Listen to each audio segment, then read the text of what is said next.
Yo, what's up, everybody? It's your boy Big Drip Mike, and man, I just got finished watching the first episode of Knuckles. Man, what introduction to the show that was! I like as if you've been on my channel for like a while now, like at this point, you know that I'm a huge Knuckles fanboy. I love the character of Knuckles. Like he had a great, backstory, great demeanor, great characterization. But I'm here to review the first episode. Like I can't wait to review it. Like I can't wait to talk about it, get into all the details, all that jazz. But first off, before I start this review, if y'all new to the channel, don't forget to subscribe so you don't miss out on any future content. And also, if y'all could, share this channel to anyone you know. It'll really help me grow on this channel, and I would really appreciate it. And by the way, if y'all hear like a background noise, that's my fan, because like it's getting ready to heat up because it's getting ready to be summertime, and I'm hot right now. But if y'all hear background noise, I apologize, but I had to feel comfortable. But anyway, let's get into it. So the beginning scene starts off with Knuckles doing like an obstacle course, which is reference to like a regular Sonic level, and at the end spitting the sign like how they do in the games. Just like a neat reference to a regular Sonic level. Like this series takes place directly after the second film, and it's like about Knuckles. He felt kind of missing that warrior spirit ever since he kicked back then, settled in with Sonic and Tails in Green Hills, with now living with Maddie and Donut Lord. The scene begins with like some construction workers or some workers that was doing some fixing up the house or something like that, and then Knuckles thinks they're it's like a cool, like, funny moment with Knuckles thinking that the workers were like enemies. So he digs into like the ground like he did like doing like the Sonic Adventure, digging into the ground. His head pokes out of the ground and he begins attacking the workers like like he was throwing like all like the saws and stuff like that, and like pinning one of the workers onto like the house. And then Maddie was like, what in the hell is going on? The workers was pissed off, and so was Maddie too at Knuckles as well. So after that, Maddie was talking to Sonic, say, you need to go get Knuckles, like you need to talk to him or something. And then Sonic was just like, I actually like this moment because Sonic was just explaining to Maddie about how he felt the same way how he felt when he first got into Earth. For the first time, he had to adjust to the life, the customs on Earth. And he just gotta get used to it, just like how he did at first. And I like this moment too because it's like it really shows that he understands how Knuckles feel at this point, right? He's still got a lot to get used to. He still got a lot to learn. And while Sonic was doing all that talking, Knuckles was on the roof with their dog. What's his name? Ozzy, I think. And he was just it's another funny moment. He said, like, Knuckles telling the dog, you need to have focus, like steely focus. And Sonic was giving Knuckles a little talk about him, tell him straight up, look, we defeated Robotnik, there's no new evil to fight. In my mind automatically it's like, well, you may have to worry about Shadow in due time because he's still in that capsule. But anyway, like, for now, we defeated Robotnik, there's no new bad guys to fight. Let's just sit back, relax, chill, and just enjoy life. Knuckles missed being that warrior, that echidna warrior. And then he so he meditates for a while about what Sonic says, and then he took it like, and when Sonic told Knuckles, like, you need to feel at home, you need to make this place your home, you need to feel at home. So Knuckles took what Sonic said literally, and then took and made like a little like fighting arena inside the living room, and he made like a throne out of like all the like everything in the house, and also destroyed the living room, making it into like a little fighting arena. And then Maddie was like, hell no, you are grounded.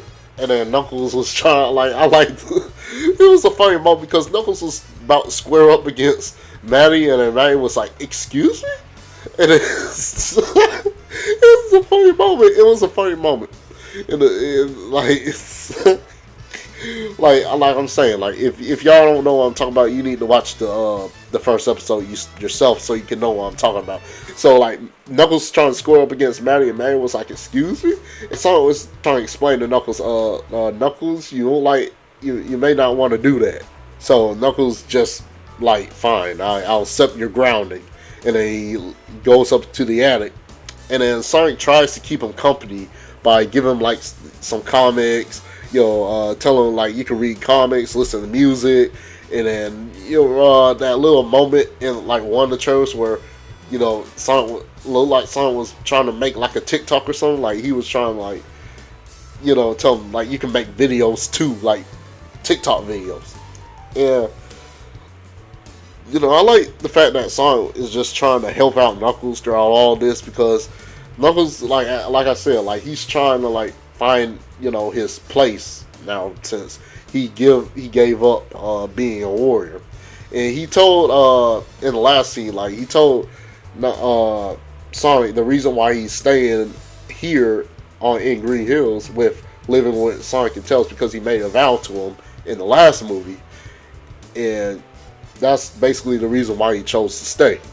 So after Sonic left the attic, Knuckles was like saying like, you don't get it, you don't understand, and then he was like talking to the Echidna gods, that because if y'all don't know that the Echidna tribe, Knuckles is the last of the Echidna tribe, and his tribe died fighting chaos, perfect chaos. And if y'all don't know the whole lore between the Echidnas and Knuckles, then basically I just gave y'all a rundown. But anyway, he was talking to the Echidna gods, and then out of nowhere, the ghost of Pachecomat, or if that's how you pronounce it, the one like the chief, like the general of the Echidna, the leader of the Echidna tribe, the ghost of Pachecomat, came down and was talking to Knuckles. And remember how we were all watching like that trailer of us being confused, like how is he still alive? Well, actually, it's actually like Knuckles talking to the ghost of Pachecomat throughout all this, like as we seen in the first episode. So he was like telling him that you need to let the Echidna tribe live on. He was telling him that you need to find an apprentice to take, so you can train under, so he can like learn the ways of being an Echidna warrior. And then Knuckles was like saying like, who can I take under my student, as my student? So Pachecomat showed Knuckles like a newspaper with Wade on there, and Knuckles like, him, Wade, like I know this man. Like he told us, like I know this man. He's no warrior. And I kind of skipped over the last scene. Like the last scene before this scene, it was cutting to Wade from the last film. He's like more like a comic relief character, a bit. He's more like a comic relief character.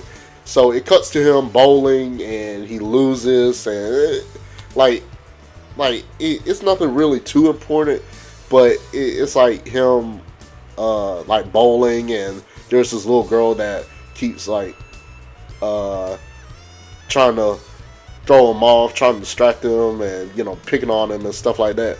And then him like getting kicked off the bowling team because he lost. And then that's basically pretty much it. Ain't really nothing too much important from that scene.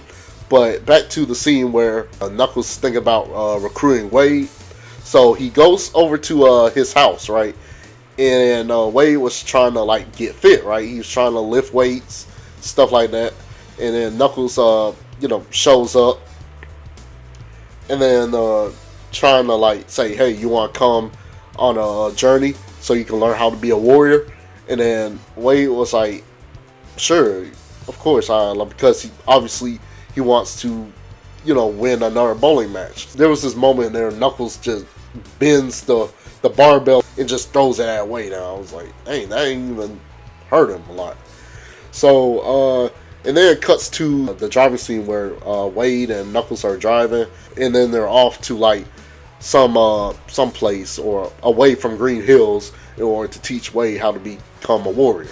And then the scene transitions over to gun headquarters, where like they were talking about the alien, or referring to as Knuckles, is away from Green Hills, because after the events of the second Sonic film, Gun was basically out of the shadow. Like before, like Gun didn't really play like a major part in the first film. The second film, it was like they're trying to like, establish Gun, because obviously there's these more of these like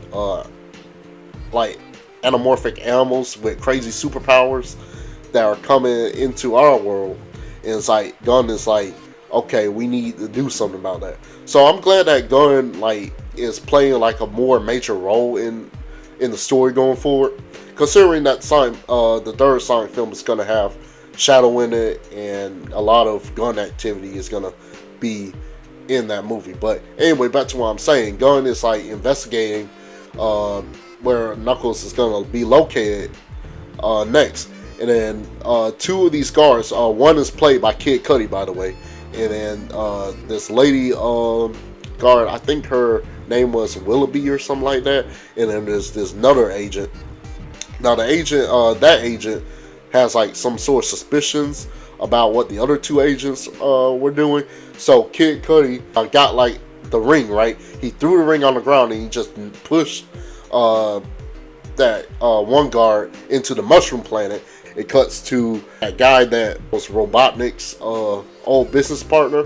Apparently, like the first film, Robotnik was collecting Sonic's quills. Apparently, this dude was collecting Knuckles, quills. He was like, it wasn't just one quill like Robotnik had in the first film. It was like multiple of his quills. It's like in like these little tubes, these little test tubes that he has, and he's using that energy in order to power up like his own machines and his own weapons. He built these guns, like these laser guns and these power gloves and stuff like that, using Knuckles' energy from his quills. So it then cuts to Knuckles eating grapes. Yeah, and plus it's a little smaller detail, but I like the fact that the movies are now acknowledging like the smaller parts of Knuckles' characters, because you have to think about it, throughout the games we never, not once, acknowledged Knuckles' favorite fruit is grapes. The one piece like I think that they acknowledge it in is in the Sonic 3 manual, saying that his favorite fruit is grapes, or his favorite food is grapes in general. But here in the Sonic movies, it's like they're establishing that one little minor detail about Knuckles' character, which I do like. I'm sorry if I'm rambling a lot, but as you can tell, this is unscripted. So Knuckles and Wade head to the bowling alley, and then the whole scene was when Wade was showcasing Knuckles' bowling skills and stuff like that. And then Knuckles is like amazed by what he can do. And then other moment where Wade gives Knuckles the ball, and he just throws it, breaking, like literally shattering the pins. Not like knocking them down, but literally shattering the pins. So then Knuckles and Wade had like a little heart-to-heart moment.